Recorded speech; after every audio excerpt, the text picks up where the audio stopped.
Hey guys, welcome back to Fireside Chat. Tonight I've got a story for you that's a bit different, a bit raw, and a whole lot real. It's a tale ripped right from the pages of a reader's inbox. A story about a quiet night out that spiraled into a storm of accusations, a fight, and a single, swift reaction that changed everything. It's about unspoken rules, the things we say when we're mad, and what happens when "I want a divorce" stops being a threat and starts becoming a terrifying reality. This isn't just about a marriage on the rocks. It's about the invisible lines we cross, the push and pull of insecurity, and what it means to stand your ground when your world is shaking. Stick around, because this one hits close to home for a lot of us. Before we dive into the story, hit that like button, subscribe if you haven't already, and let me know in the comments where you're listening from and what time it is for you. Tonight, the story I'm about to tell you is a true one, adapted from a letter sent to the channel. I've taken the liberty of putting myself in her shoes to try and get inside her head, to feel what she felt.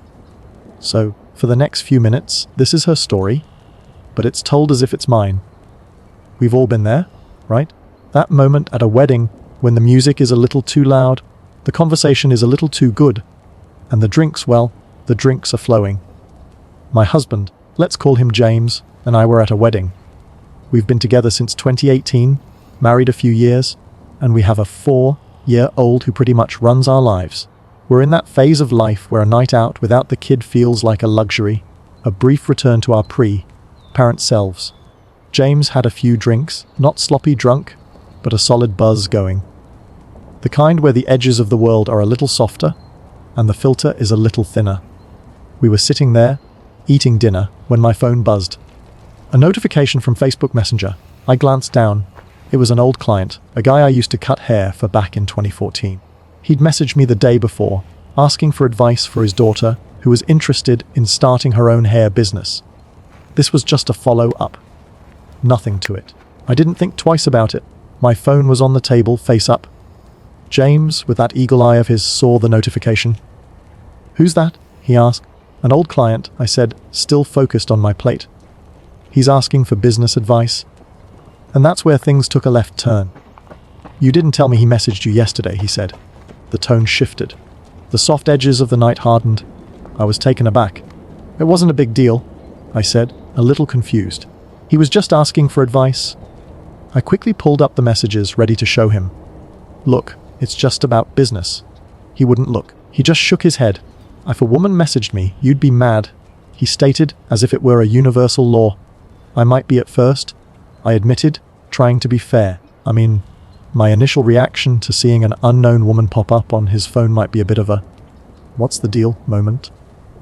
But once you explained it, I'd move on. It's not a big deal. I even threw in a little reassurance, something we'd been working on in therapy. "I promise, in the future, if a guy messages me, I'll tell you right away." I thought that would be the end of it. I had validated his feeling, acknowledged what I did, and said I'd do better. It was straight out of our therapy playbook. I felt like I had handled it perfectly. But he stayed mad. The rest of the evening was tense, the quiet between us heavier than the music. By the time we got home, around 1 a.m., the tension was a thick fog. He was still mad, still yelling about it. About this guy I hadn't seen in over a decade. I just stayed quiet. I've learned that you don't argue with a drunk person. Alcohol has this way of turning a molehill into a mountain, and I knew that trying to reason with him would just be pouring gas on the fire. I tried to walk away, to go downstairs and just get a moment of peace, a moment away from the yelling. But he blocked me. He stood in the doorway, a wall of frustration. He nudged me back a few times, a little shove each time, and then came the big one. He pushed me. I didn't fall, but it was a deliberate, full body push. My body reacted before my mind did. My hand flew up and I slapped him. I know it was wrong. I know physical violence is never the answer. But in that split second, after being pushed, it felt like the only thing to do. It was a reaction, a reflex. That's when our daughter woke up. Her little voice, groggy and scared, cut through the tension like a knife. The slap, the yelling, it had shattered the fragile peace of the house. I went to her, sat with her, my mind reeling. He followed me into her room, still yelling. I didn't respond. I had just shut down. There was nothing more to say, nothing more to explain. My silence, I guess, just fueled his anger. He grabbed my iPad out of my hand, where I was mindlessly scrolling, and threw it. It skidded across the floor, the sound a sharp echo in the quiet room. I just picked it up, silently, my heart pounding, trying to stay calm. I knew better than to escalate things further. When people are drunk, they're extra. Every emotion is magnified. I was scared. I was scared of where this was going. So I did the only thing I could think of. I called our neighbor, one of his good friends. It was late, but I was desperate. I just needed him to come over and talk some sense into James. And he did. He got James to calm down, talked him down off the ledge, and got him to bed. The next day, the morning after, you'd think things would be different, but they weren't. He was still mad, still fixated on me not telling him about the messages. And now there were two new grievances, me slapping him, and me calling the neighbor. "You disrespected me," he yelled, by slapping me, and by airing our dirty laundry to the neighbor. He said he'd talked to people who agreed with him. He said I should have known as a woman not to respond without telling him that it was an unsaid boundary I should have just been aware of. He said he shouldn't have to teach me how to be a woman. It was a gut punch, and then came the big one. The one he always pulls out when he wants to end the fight to win. "I want a divorce," he said. This wasn't the first time he'd said it. It was his go-to threat, a verbal hand grenade he'd toss into the middle of every heated argument. But this time was different. I was tired. I was tired of the threats. So I opened my laptop and started the online divorce filing. It wasn't what I wanted. I love him. I love our family.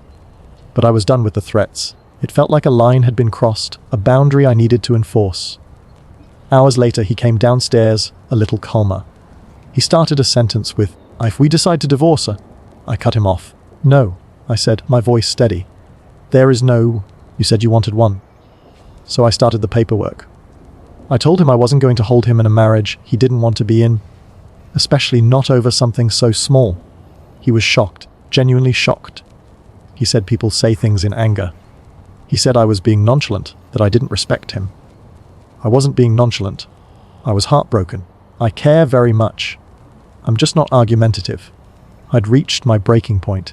He insisted the real issue was me not telling him about the messages, that he was just protecting me, because men always have ulterior motives. My friends think he's being completely insecure and over the top.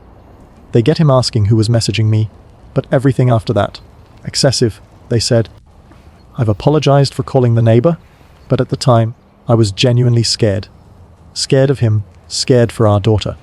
So, here's the question I'm wrestling with. The one I'm throwing out to all of you. Was I the jerk for not telling him about a harmless message right away?